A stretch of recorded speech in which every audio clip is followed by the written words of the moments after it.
Buenos días a todos, muchas gracias. Bueno, vamos a empezar rápidamente porque tenemos una agenda un poquito larga y creo que todos tenemos mucho que decir. Queremos compartir con ustedes mucho de lo que hemos trabajado en nuestras vidas y también, no solo para que conozcan, sino también para que se encanten con la arqueología. Aunque les mencionaba esa arqueología de Diana Jones, bueno, les vamos a mostrar que el trabajo que hacemos puede ser a veces de aventura, pero es bastante más difícil, pero tiene sus gratificaciones porque después podemos contarles muchas historias muy interesantes. Y esa es parte de lo que les voy a narrar esta mañana. Pensemos un poquito, ¿sí? Estamos en la época colonial, todos aquí los que viven en este territorio que es América tienen por allá un rey que los manda, un rey que les dice cómo deben trabajar, cómo deben vivir, dónde deben vivir, qué deben hacer. Es algo muy lejano, ¿sí? Y en este territorio teníamos, y eso seguramente ustedes sí lo han aprendido en sus clases, pues teníamos estos nativos americanos, muchas culturas, diferentes culturas. Ellos, algunos tenían grandes construcciones en piedra, otros las tenían en barro, muchos, los nuestros, los muiscas, podían tenerlas en bareque, en paja, en madera, que hacían sus construcciones, sus aldeas, sus pueblos, sus caminos, se conectaban, producían, comerciaban. Y llegan estos españoles, llega esta conquista, llega este rey y dice: ahora este territorio es mío. Después viene la independencia, estas grandes batallas de las que Boyacá tiene dos de sus sitios históricos, el puente de Boyacá y el pantano de Vargas, cerca a donde van a estar en el Festival de Papa, los invito. Y conozcan ahora una pequeña intervención que ya empezaron a hacer en el sitio histórico del pantano de Vargas. Y bueno, ya sacamos al rey. Esto ya es en los Estados Unidos de Colombia, la Nueva Granada de Colombia, como tiene distintos nombres, pero hay una preocupación: ¿qué somos? ¿Cómo pensarnos en colombianos? ¿Qué es ser colombianos? Entonces empieza toda una tarea de construir una historia, y con esa historia unos objetos, unos monumentos que van a ser parte de esa identidad colombiana. Pero es una identidad colombiana que se busca que toda sea igual, cuando que ya les mencionaba, antes de esa llegada al territorio, aquí teníamos distintas culturas, distintas formas de vivir, de gobernar, de trabajar, de producir, y pues eso tal vez se quería borrar. Y en eso también se construye ese patrimonio arqueológico. Y ese patrimonio arqueológico se piensa sobre todo, y si lo hablamos siempre estamos pensando en eso que existió antes de la llegada de los españoles, es la que apoya o ayuda a construir una de las etapas históricas con las que siempre contamos, digamos, nuestro proceso en el tiempo: lo prehispánico, la colonia, la república y la época moderna, contemporánea. Siempre repetimos estos grandes periodos, y siempre lo asociamos hoy en día más con ciertos museos, asociamos que eso que tenían anteriormente pues tenía un alto valor simbólico, y que todo lo que cuando llegaron los españoles como que todo se desbarató, casi que uno dice, bueno, hasta se murieron todos los muiscas o se desaparecieron, no volvimos a saber de ellos. Pero hoy en día estamos ampliando esa perspectiva de la arqueología para hacer una arqueología que no solamente habla de esa construcción de un pasado lejos, lejos, sino es arqueología que pregunta qué pasó después. ¿Qué pasó después de ese contacto, de esa conquista? ¿Qué pasó después cuando se instaura ese régimen imperial español? ¿Qué pasa en la independencia? ¿Qué pasa cuando surge el Estado republicano? ¿Qué pasa cuando este país se industrializa? En todo eso la arqueología también actúa, y cada vez que abre esos campos habla de más gente, habla de lo que es este país. Es un país que hoy en día es heterogéneo, es decir, es diverso. No solamente nos componemos como les enseñaron en alguna época, blancos, negros, indios, en ese patrimonio arqueológico, en ese patrimonio, en esa idea de historia nacional que se mencionaba desde el siglo XIX.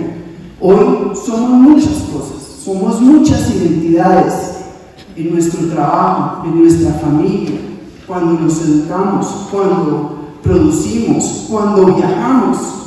Entonces, en eso también es lo que busca, aportar la arqueología, sobre todo aportar muchas veces desde esas fuentes, desde esa información que no siempre está escrita, y que esa información no siempre habla de toda esa diversidad de gente que existe en este país y de la que ha existido y de la que ha vivido anteriormente. Entonces nosotros también nos interesamos por conocer nuestros problemas políticos, nuestros problemas económicos, sociales, culturales, religiosos, y que la historia, por ejemplo, no solo con la conquista, no hay una ruptura. Hay cambios, pero también hay temas que continúan, y es lo que pues debemos también investigar. ¿Qué buscamos? O por lo menos, digamos, en estas investigaciones, ¿en qué podemos centrarnos? ¿Qué podemos entender a través de la arqueología? Podemos entender procesos que tienen que ver con nuestra vida hoy también. Conflicto. La colonia fue un conflicto, fue una época de violencia en su momento de contacto, de conquista, en ciertos escenarios. La independencia fue otro momento muy grave de conflicto, y pues recientemente todavía vivimos en él. Colonización, esta colonización hacia nuevos territorios, por ejemplo. Siempre hay migraciones nuevas hacia este territorio tan extenso que conocemos como Colombia hoy. Colonos que se van al Putumayo, al Guainía, al Bichada, los colonos del siglo XIX que bajaron por el eje cafetero o que construyeron ese eje cafetero. Hay resistencia, hay producción, todo eso los arqueólogos también podemos aportar esa información. Y hay espacios de contacto. Este es un espacio de contacto. Estamos aquí, estudiantes de un colegio, de otro colegio, de universidades, funcionarios de distintas instituciones, y estamos en este espacio confluyendo acá con nuestras diferentes ideas, con nuestras diferentes preguntas, con nuestras diferentes expectativas, y que nos dan sentido. En este caso, pues estamos en un espacio de compartir conocimiento. En otros casos estamos en espacios donde aprendemos, como las escuelas, las universidades, estamos en hospitales, estamos en cárceles, estamos en nuestras casas, en la calle, en la plaza. Todos estos son espacios y escenarios donde entramos en contacto y nos reconocemos o no. Seguramente si ustedes se miran con los universitarios con los del colegio, van a decir: ah, yo ya soy más grande que usted, yo ya estoy libre, yo ya puedo hacer más cosas, a usted le toca usar el uniforme. ¿Sí? Fíjense ustedes la distinción y cómo, por ejemplo, el vestido, el gesto, las ciertas formas de manejarse, de hablar, nos hablan de ese encuentro y de cómo nos interrelacionamos ahí. Y pues tenemos actores, muchos actores, y es lo que la arqueología más que todo, por lo menos en mi caso es mi interés, es dar a conocer esos diferentes actores que están detrás, que están ocultos, que están silenciados en esa narrativa histórica de la nación. Me voy a centrar, evidentemente, nosotros tuvimos la oportunidad de hacer una primera pequeña entrada, muy pequeña, en arqueología, en el claustro de San Agustín. Aquí ustedes ven ese mapa que hace, es uno de los mapas que hace entender y ver por qué Tunja tiene un centro histórico declarado a nivel nacional como patrimonio cultural. Y dentro de ese centro histórico tenemos estas edificaciones, varias de ellas muy importantes, ellos saben, la casa del escribano, la casa del fundador, la catedral, las iglesias conventuales, la plaza misma, la plaza mayor que intervinieron hace poco. Todos estos se constituyen en ese escenario de patrimonio cultural. Y hoy en día, por eso mismo y por esa larga trayectoria de historia, podemos hacer parte, muchas veces, no siempre como quisiéramos, con trabajos arqueológicos que nos brindan una riqueza de información sobre estos centros históricos muy diferente a la que tradicionalmente se cuenta. Entonces, en este caso, para nuestros invitados internacionales, pues obviamente estamos ubicados en lo que hoy es el departamento de Boyacá y nos emplazamos, digamos que tomamos como ejemplo lo que puede aportar la arqueología en un contexto como el del claustro de San Agustín. Estos claustros, fíjense ustedes, si vamos a leer por qué fue declarado patrimonio cultural este claustro, muy seguramente solo va a hablar de su arquitectura, que es un edificio, un conjunto conventual, dispuesto en O, con una iglesia tipo colonial, con arcadas, con pintura mural, con el sistema constructivo de adobe. Le van a hacer una descripción particularmente de sus características arquitectónicas y posiblemente algo hable de los religiosos agustinos.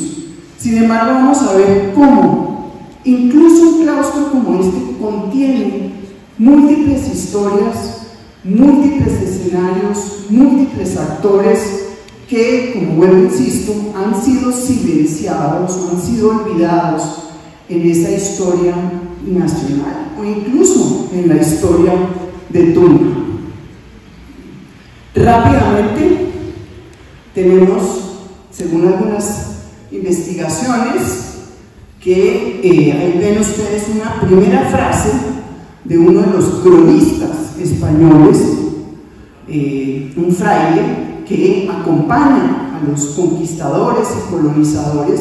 Estos generalmente eran los que más describían esas costumbres y describen, es una coreografía, es decir, una descripción geográfica y de su población del territorio por donde van entrando. Y Fray Pedro Simón pues se cuenta que en el sitio donde se ubica este convento de San Agustín, este claustro de San Agustín, anteriormente era ocupado por el UNSA de Tunja, por lo que conocen como el Saque, ¿no? La contraparte del CIPA en Bogotá, este gran jefe, líder de varias de las comunidades o aldeas muiscas de este territorio, entre ellos Ramiriquí, Boyacá y otros alrededor. Sin embargo, pues lo que sabemos también es que originalmente realmente es un convento dominico el que se emplaza sobre ese antiguo asentamiento de los nativos americanos. siempre los dominicos nunca les gustaba donde les daban el sitio para sentarse. En Bogotá pasa lo mismo, los asientan como en el extremo de la ciudad, lo que era el centro histórico, del centro, digamos, del emplazamiento, la fundación de la ciudad, y siempre decían, bueno, estamos muy lejos, queremos estar más cerca de la plaza. Ellos se van cerca de la plaza y a los agustinos siempre les toca ocupar los edificios abandonados por estos anteriores religiosos. En Bogotá son los franciscanos los que están como descontentos y dicen, no, aquí estamos muy lejos, abandonan sus casas también, y a los agustinos en esa ciudad también les toca ocupar sus antiguas casas. Ahí acaban, pues realmente tumban esas casas, las primeras casas en todas estas primeras ciudades fueron construidas con el saber de los indígenas, con su areque, con su madera, con la paja. Muchas veces se incendiaban, varias veces precisamente por el tipo de materiales que usaban para construir estas casas, y entonces se les ordena, tienen que hacer sus edificaciones con buenos materiales, con piedras, con adobes, con ladrillos, con tejas.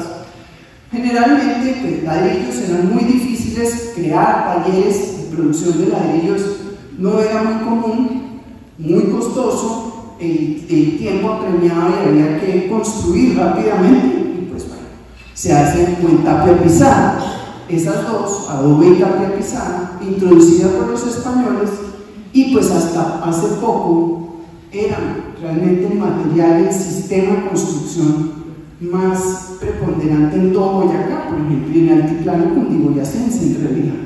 Hoy en día estamos viendo cómo se están destruyendo esas casas muy prácticas, muy climáticas, por ladrillos loquis, teja de zinc, que se las hace pues, unos hornos o a veces unas neveras, no muy adecuadas para vivir. No sabemos mucho qué pasa en el entretanto, se incendian los documentos, pero después, como en todo el país, llega este gobierno republicano y dice, bueno, necesitamos predios, necesitamos solares, necesitamos hacer plata, vamos a sacar a las comunidades religiosas que sean muy poquitas para poder tomar control de esos edificios y generar ahí otras actividades e instalar otras instituciones para construir esta República de Colombia. Y es así como ustedes ven, primero pues lo ocupa el Colegio Boyacá, es más que todo como una universidad realmente. Después funciona el Hospital San Juan de Dios, muy cortico. Fíjense todo lo que está pasando en ese mismo edificio: cuartel del ejército, penitenciaría. Después ocurre el gran terremoto, 1967.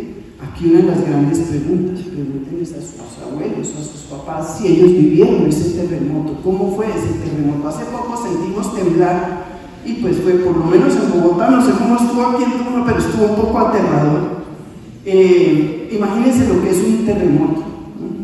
¿Cómo es eso? Pregunten, ¿qué pasó? ¿Cómo quedó la ciudad? ¿Qué sintieron? Después, claro, ya queda herido el edificio y queda abandonado. Nadie lo rescata a pesar de su importancia, y solo hasta 1976, y durante 4 años, empieza la primera restauración. Ahorita es el proceso en que inicia una segunda restauración para ya adecuar nuevos espacios y nuevas, digamos, actividades que cada vez más demanda la cultura para ponerla al servicio de sus habitantes.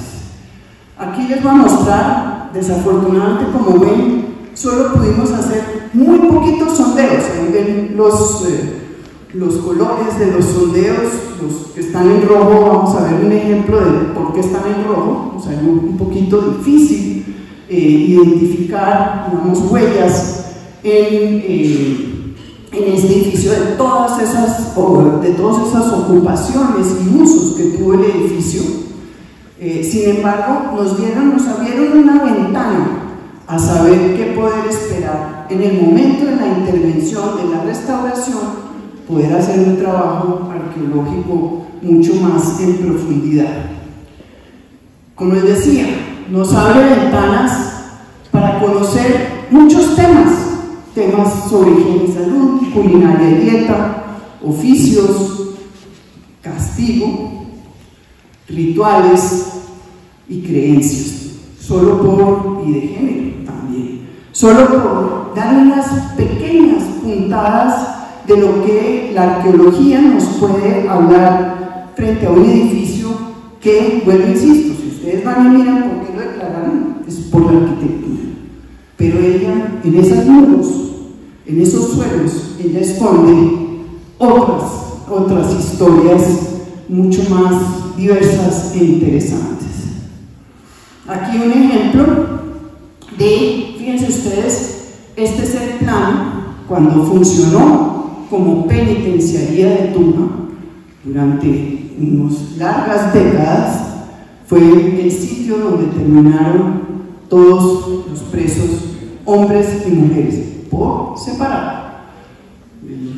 La cárcel de mujeres hacia atrás y hacia el frente los hombres, y aquí pues una pequeña, unos sondeos que hicimos en donde encontramos efectivamente algunas de las huellas de los cimientos de esas edificaciones que se construyeron en su momento que se adecuaron para adecuar la cárcel para ponerla en funcionamiento.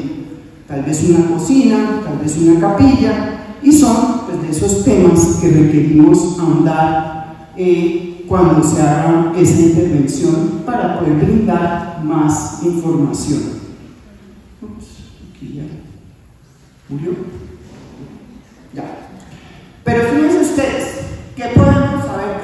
No sé si ya. Pero tenemos un ejemplo similar en el claustro de San Agustín de Villaelena. Ahí sí se hicieron unas excavaciones muy extensas. Y ustedes ven por colores las etapas de construcción de este claustro. Primero el templo y unas celdas en este volumen de la calle que da contra la plazuela, enfrente, fíjense, similar al parque Pinzón que está frente al claustro de San Agustín. Luego los temas de refectorios, atrás cocina, el presbiterio, la sacristía y por último un altar en azul, un altar al lado, un altar lateral al lado del templo.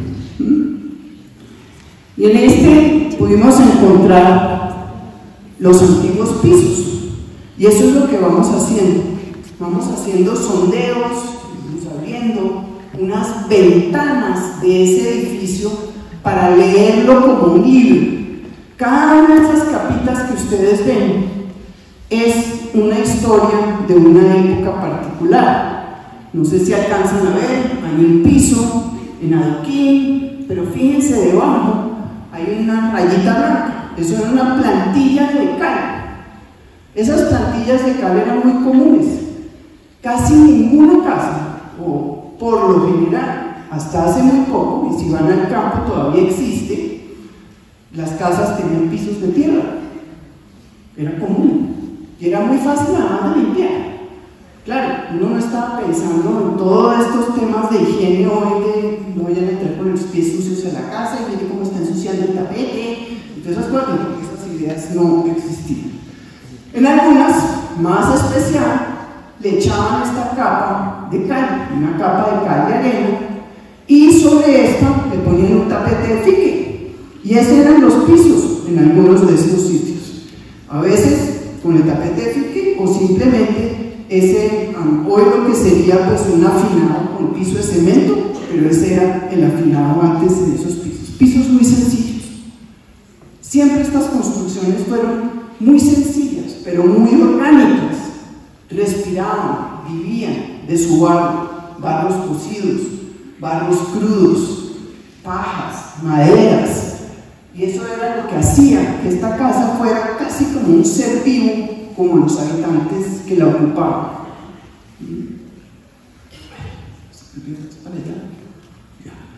Y bajando capas, después de esa de adoquín, de arcilla cocida, nos encontramos un piso de adobe. Entonces el arquitecto dijo, uy, no, pero ese es el piso más antiguo. ¿Qué va? Ese piso de adobe era apenas del siglo XIX. El adobe lo habían amasado con pedazos de losa industrial. Entonces por eso nosotros sabíamos que esos pisos eran más recientes. Pero en el fondo sí encontramos las huellas de poste, posiblemente primero de los bohíos que armaron ahí los indígenas para ayudar a los religiosos a construir sus iglesias y su convento. ¿Quién ayudaba? Los indígenas no se desaparecieron al día después de que llegaron los conquistadores. Ellos fueron el sostén de estas ciudades. Ellos fueron el sostén de las villas. Ellos procuraban la construcción, la materia prima, procuraban el alimento, procuraban la vajilla con la que cocinaban todos los días. Ese era, digamos, parte de su rol en estos antiguos pueblos. Y aquí vemos ejemplos de cómo podían ser esas primeras construcciones. Entonces, después encontramos todo lo que ustedes ven ahí de colores, son distintas huellas de poste que posiblemente implicaban distintas divisiones cuando se construye ya el claustro y acondicionan las celdas de los religiosos. Ahí ustedes ven algo que dice rasgo 1. Ese rasgo 1 era la arcilla quemada en el piso. Pregunten también entre sus abuelos que era un fogón de 3 piedras. Que no cocinaban el fogón de 3 piedras. Eso era muy común todavía. Y si bueno, si uno va a ir de paseo a cocinarse unas papitas y unos huevos, el fogón de 3 piedras, eso es buenísimo. Y así cocinaba la mayoría de la gente en sus casas. Entonces tenemos esos ejemplos y como les decía, pues a partir de las pequeñas ventanas de información que logramos obtener de este claustro de San Agustín aquí en Tunja, yo voy a hacer una comparación de la información que la arqueología nos puede dar apenas con unos pequeños fragmentos. Y es eso, miren, si vamos a hablar de conflictos y violencias en la conquista, vamos a ver, aquí en el claustro lo que se encontró fueron, esto es lo que no se encuentran los tesoros de Indiana Jones siempre, esto es lo que realmente se encuentra en los arqueólogos, y nos toca lavar cada pedacito de eso. A veces miden 1 centímetro, a veces si uno está muy afortunado le sale la ollita completa, pero generalmente son mucho más los pedacitos, pero es como un rompecabezas. Vamos armando el rompecabezas también de todo lo que extraemos ahí. Y fíjense ustedes cómo lo armamos. En una primera, hace cerca, vamos a esa primera intervención que se hizo en el claustro, otra arqueóloga, Nelia Castillo, identificó algunas de estas piezas y reconstruyó algunas de las ollas, vasijas que se usaban para el diario entre los indígenas y obviamente en el claustro. Con la excavación seguimos encontrando esos materiales también. Materiales para preparar la comida, para depositarla, para cocinarla, para consumirla, todo ese tipo de material. Y pues obviamente, ¿de dónde sacamos toda esta información los arqueólogos? De las basuras que se botan cuando todo se rompe. ¿Desde cuándo hay servicio de recolección de basura en Tunja? Pregúntense ustedes, ¿cómo se manejan las basuras en Tunja?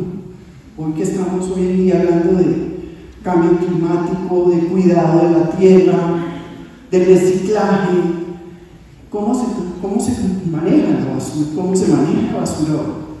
¿Cómo se recoge? ¿Dónde la botan hoy? ¿Qué perjuicios nos está produciendo hoy toda esa basura de lo que consumimos hoy? En este caso, pues eran muchos materiales orgánicos: cerámica, madera, cestería, piedras, líticos con los que cortaban, con los que construían. Hoy en día nuestros plásticos y nuestro consumismo pues nos está generando muchos más daños. Entonces, lo que los arqueólogos recogemos es esa basura que se iba acumulando en los patios, en la huerta. Y lo que no cabía en la huerta, échelo a la calle, el hueco enfrente de la calle. Una costumbre todavía muy común en nuestras ciudades cuando tenemos las vías en mal estado. Pero ese contacto, fíjense ustedes, aquí en otro contexto arqueológico hemos tenido otras evidencias. En ese contacto hubo contacto de creencias distintas. Vienen unos españoles con una religión, la católica. Aquí los indígenas podrían tener una religión más, con unas creencias más animistas, de que todo tiene espíritu, de que todo es vivo, de que todo responde y reacciona a mi relación con eso, una piedra, un barro, mi casa. El otro reacciona conmigo, son estos animistas. Y muy seguramente, pues también, así como hoy nos parece muy común conocer lo que es un rosario, las piedras con las que están hechas, o los plásticos hoy en día, y que rezan y que se rezan con ellos, pues los indígenas muy comúnmente también tenían sus propios collares. En el caso de los muiscas, muchos de conchas. Estas conchas y caracoles se han usado desde hace 70.000 años, por lo menos es lo que se ha detectado, que se usan como piedras especiales, como objetos, no piedras, pero bueno, como objetos especiales, como es el caso del azabache o el cuarzo. El cuarzo hoy en día todavía se piensa que tiene muchas cualidades curativas. Fíjense ustedes, ¿qué pasa después? No solamente tenemos estos cuentas de rosario, sino también creencias populares que introducen los españoles. Esta es una creencia popular y es este objeto que encontramos en entierros de individuos, sobre todo de niños, y que son para el mal de ojo, ¿sí? Para actuar contra las enfermedades, contra las pestes, contra los daños que le puede hacer a otra persona al ahogarlo en materiales que ustedes ven, pues tienen o tenían alguna propiedad poderosa. Esa figa la usaban y salen en los cuadros, fíjense ustedes, de nobles infantes, desde la alta nobleza española, pero también aparece entre las capas más populares de la sociedad. Era digamos, como una medicina popular. Fíjense ustedes que hoy en día una artesana en la isla de Boca Chica, en Cartagena, todavía talla esas figas, e incluso fíjense la combinación de la figa con unas cuentas como las cuentas de rosario. O sea, es una mezcla de creencias ahí, y es hecha en coral negro. El coral negro tiene una fuerza.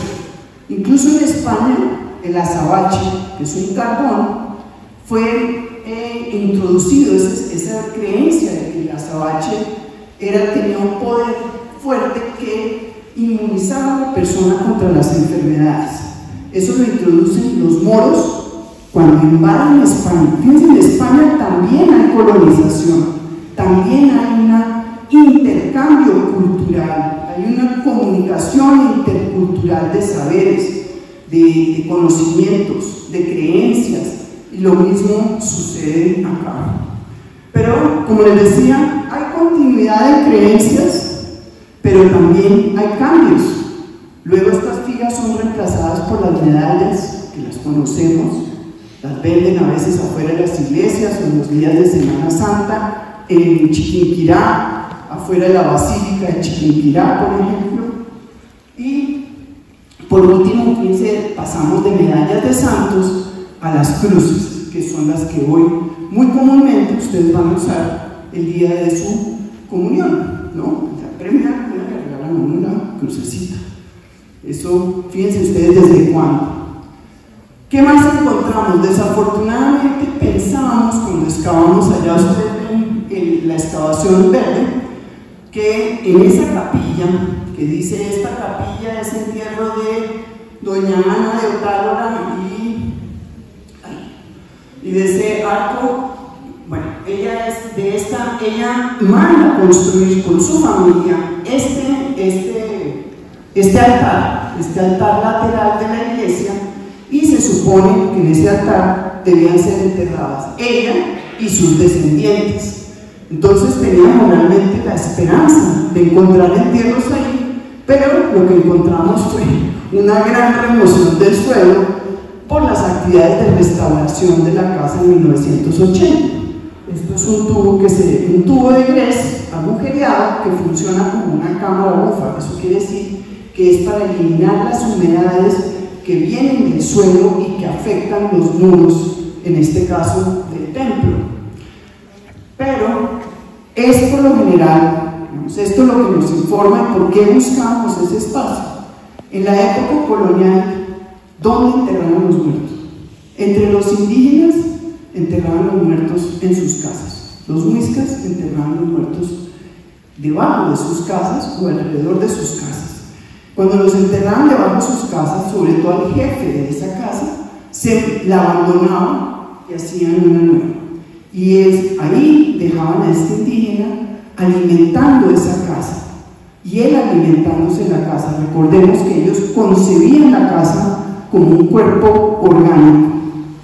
Llegan los españoles y dicen: no, ustedes ahora tienen que enterrar en las iglesias, porque en el día de la resurrección final todos tienen que estar aquí para estar presentes, para resucitar frente a Dios. ¿Sí? Entonces, pero también había distintas, y había que pagar, y esos pagos iban entre más cerca al altar, más costoso, entre más cerca a la puerta, más baratito. O sea, si ustedes se paran en la iglesia de la catedral o en ese templo de San Agustín, a pesar de las intervenciones de la restauración, o en Santa Clara la Real, o en cualquiera, o en la de Santo Domingo, la del Rosario, debajo de esos suelos van a haber muchos entierros. Imagínense, 300 años de entierros, enterrando a todos los que se morían ahí. Entonces a veces se mezclaban, se juntaban, si había una peste, si había una viruela, pues se morían muchos, entonces casi que prácticamente había una fosa común. Pero lo más impresionante de eso es quién es el sepulturero. No olvidemos los oficios, el oficio del sepulturero. Siempre hablamos del templo, hablamos de su arquitectura, sus arcos, su pintura mural, pero ¿quién es el sepulturero? ¿A qué se enfrentaba? Ustedes se imaginan cada hueco que había y se encontraba un cuerpo en descomposición, los olores, las infecciones.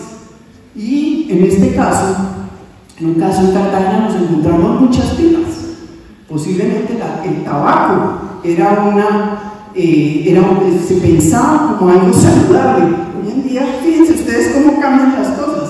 Hoy en día el tabaco es nocivo para la salud, está el letrero gigante en los paquetes de cigarrillos, pero en ese entonces esos humos y esa ingesta en el pulmón se pensaba que podía evitar esas infecciones que le podían dar a los sepultureros.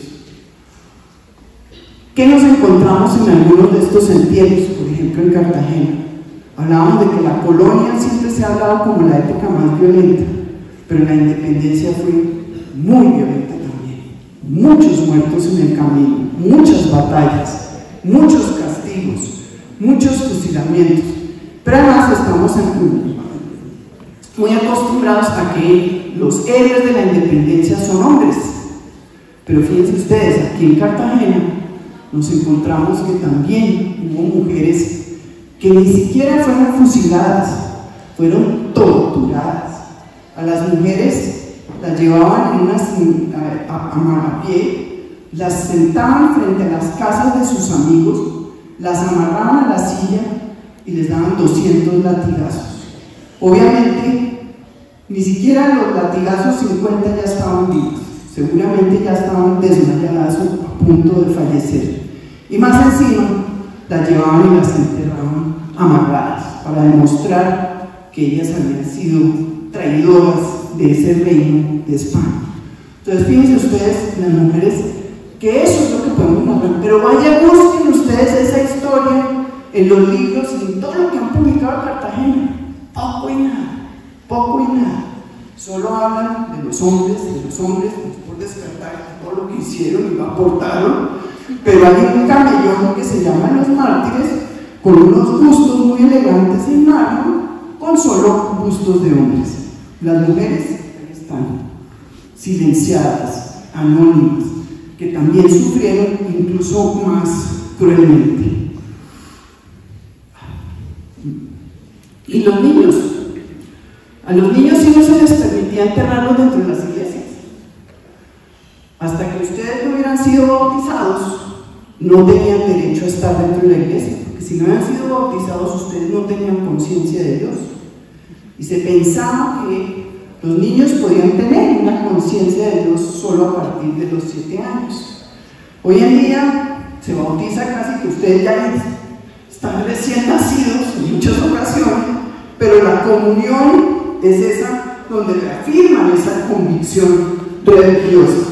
Sin embargo, pues aquí los tienen por separado. Y una vez es, ¿y esto qué dicen ustedes? Esto es en una iglesia, ahí están las iglesias, la iglesia, la silueta de la iglesia, ustedes la ven en naranja con una capilla lateral y el cementerio de los niños por ahí en la parte. Y dice, uy, pero van como botados. Y efectivamente cuando uno ve esto, además, y miren cómo nos lleva a pensar en la mortalidad infantil de antes y después, cuáles son sus causas. Pero bueno, aquí tenemos, y uno dice, ay no, pero esos pobres niñitos que los botaron ahí con unos ladrillos, eso parecen como botados, como si fueran una basura. Al contrario, lo que hicieron fue acomodarlos para que ellos tuvieran un mejor sitio, incluso están mejor enterrados que los adultos.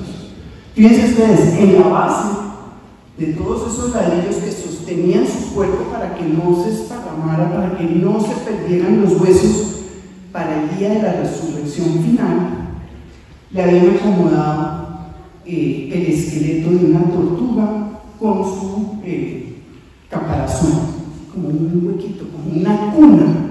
Pero además, entre la cultura negra, esos caparazones eran asimilados como instrumentos musicales. Y la música nos acercaba a Dios, o nos acerca a Dios. De ahí que haya cantos en la celebración de la misa. Entonces, ahí vamos viendo cómo también hay esa transculturación de prácticas, de creencias, pero también de preguntarnos sobre el cuidado de los niños en distintas épocas. Y eso nos lleva pues al tema de higiene y servicios, por qué se están muriendo, cuáles pueden ser las causas de muerte. Muchas tienen que ver con temas de higiene. Fíjense ustedes, estas son algunas redes de aguas servidas que se encontraron en el claustro de San Agustín.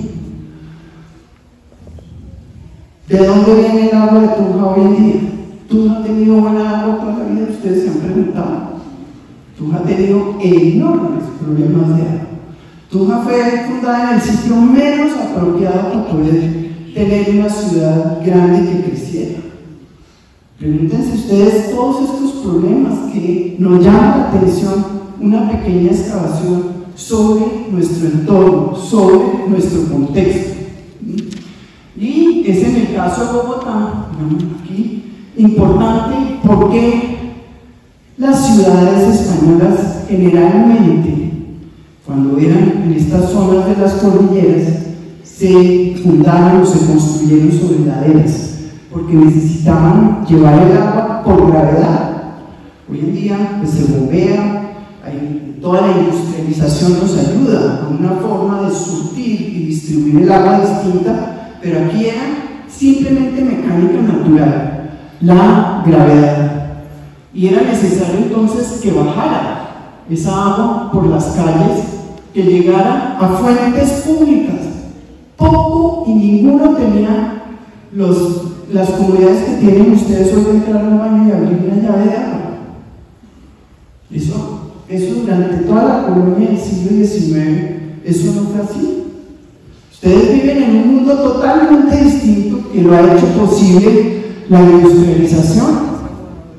Aquí lo que se hacía era que se iban a estas fuentes públicas, se rellenaban estas jarras de agua y se distribuían y se llevaban por todos lados. Otro oficio, los aguadores. ¿Sí? Otro oficio, el fontanero. Eso todavía en los pueblos, en las veredas, en los municipios, el fontanero es Dios.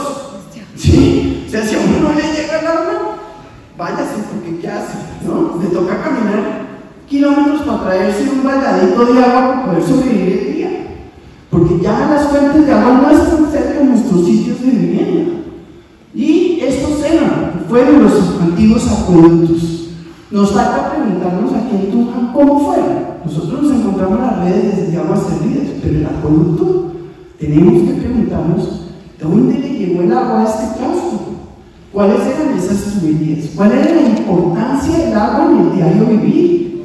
¿Qué sistemas usaron alternativos para poder sobrevivir? Pero además, como les digo, hay continuidad y hay cambio.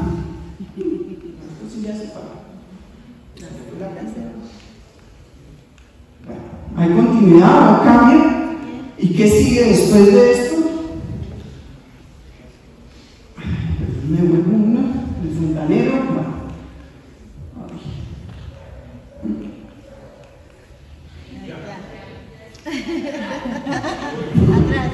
Ya, no viene. Otras aguas servidas en Bogotá. Después, fíjense ustedes cómo corrían por las calles. Todas las inmundicias que salían de las casas. ¿Se imaginan cómo iban las ciudades? O sea, ustedes iban y desaguaban sus migas a la calle. Por eso era importante rellenar los huecos, para que por lo menos el agua sucia se corriera por la mitad de la vía, si es el caso. Y después fue evolucionando, los ríos se fueron canalizando, se crearon puentes, y después ya cada vez más el Estado más preocupado, o sea, las alcaldías, los presidentes de la República, pues ya más preocupados por distribuir el agua, porque vivir en una ciudad, mucha gente, y sin agua, un gran problema. ¿Y a quién reemplaza en las ciudades el fontanero? El ingeniero sanitario. Fíjense ustedes, ese fontanero le enseñaba su saber al siguiente, a sus hijos, a un pariente. Esa era lo que llaman el patrimonio inmaterial, la transmisión de generación en generación. Pero ahora llega el profesional, el ingeniero, que se forma en una universidad. La transmisión del saber es muy diferente. No es en el círculo social, no es en el círculo familiar, sino ya es en un círculo institucional. Vamos viendo también cómo la arqueología, que es un patrimonio material, se relaciona con esa vida inmaterial. Vamos a acabar, creo. ¿Sí, no? Bueno, aquí ustedes ven cómo a través del tiempo, por lo menos en Bogotá, todo el tema del acueducto y el alcantarillado se fue desarrollando. Muy mal, muy precario, muy poquito. Todavía las ciudades padecen de un mal servicio de acueducto y de un mal servicio de alcantarillado.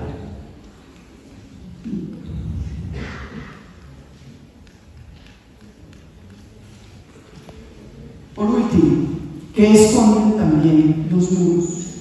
Esconden esa otra historia. Cuando se restauró por primera vez el claustro, se ocultó toda su historia de la penitenciaría.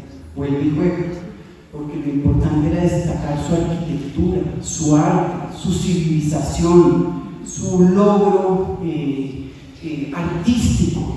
Pero se ocultaron otras historias que hacen parte de la narrativa de Tunja y de la nación. El imponer castigos a los que no cumplen con la ley, a los que no cumplen con la norma. Lo que Nidia en su trabajo de maestría llamó ese patrimonio incómodo que vale la pena hoy destacar. En el caso de Cartagena, también es de las pocas, creo yo hasta ahora, excavaciones que se han hecho de una cárcel. Esta es una cárcel colonial que funcionaba en un patio muy chiquito. No me di cuenta que es un patio como de las casas, así como normalitos, chiquitos, toda rodeada de un edificio edificio de 3 pisos. En Cartagena la temperatura puede llegar hasta 35 grados. ¿Qué en Tunja? Cuando hace frío, 6. En un día como hoy, 20. Imagínense el doble, un calor espantoso, una humedad que se le pega a la ropa. No corre viento, lo rico de Tunja, corre viento, pero a veces nos da frío. Ahí no corre viento. Y más encima, fíjense ustedes, lleno de presos en ese calor, todos ahí afuera tratando de salir unas horas al día y ese patio a respirar. ¿A respirar qué? Pues a respirar, digamos que no unos tan buenos olores. Fíjense ustedes cómo lo describen en un texto de 1617. Dice: viven con mucha molestia los presos, sin que haya distinción de nobles a plebeyos, estando revueltos, negros, indios, mulatos, españoles, y todo anabajado y oscuro, que es causa de muchas enfermedades. No muy diferente a lo que está pasando con nuestras cárceles hoy. O sea, ¿qué es lo que está pasando? Realmente la cárcel es la institución ideal para corregir esas acciones. Bueno, creo que es para que vean mejor. O se puedan dormir sin que nadie los vea. Probando si es posible. También de esa cárcel lo que vimos también está la letrina, que es un sitio sanitario que muy pocas edificaciones tienen y que nos brinda otra fuente de información. Lo que sabemos es que, por ejemplo, en Bogotá y Tunja no había letrinas. Simplemente la gente cogía la mica y botaba o para el solar o botaba para la calle para que se llevara todos sus detritos y sus desechos por un monte abajo, que terminaban allá donde están ahora ampliando toda la ciudad de Tunja. O sea que los que están haciendo las nuevas casas allá están haciéndolos en unos depósitos muy interesantes, muy abonados, digamos. Y miren todo lo que salió de esa letrina, las micas que hemos hablado. En las casas donde había letrinas, de todas maneras se usaba la mica, pero se iba con la mica y ya se botaba la letrina, ¿no? Y esa se guardaba ahí hasta que llegaba alguien y limpiaban la letrina, se lo llevaban en una carretilla y no sabemos dónde la depositaban. O sea, otra vez debe haber por ahí terrenos muy abonados.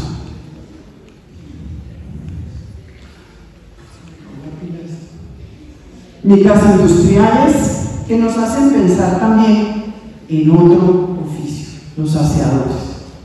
¿Quiénes hacían estas limpiezas? ¿Quiénes eran los encargados? Gente que siempre va a estar invisibilizada, porque ¿quién va a escribir sus historias? Pero si hay alguien que mantenía un orden en estas casas, en estas instituciones. Esas letrinas, esa manera de manejar los desechos contribuyeron a que se crearan más pestes, más enfermedades, viruelas, cóleras, y se introduce la vacuna. Y ya sabemos con la pandemia lo ideal que son las vacunas para poder detener una muerte masiva de gente. Pero antes de esas vacunas morían muchos jóvenes, mucha gente con debilidades y comorbilidades, como lo llamaban ahora en la pandemia, y que, digamos, estos remedios de los boticarios, de los farmacéuticos y hoy en día de los médicos son los que nos ayudan a esta, digamos,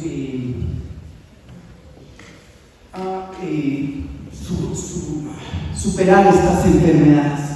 Bueno, esto es solo un panorama de la información que nos podría dar el claustro a punta de todo lo que vimos ahí, de esas ventanitas que abrimos. Y es para entonces decir cómo la arqueología hoy nos ayuda a construir otras historias muy diferentes, con unos tiempos muy diferentes.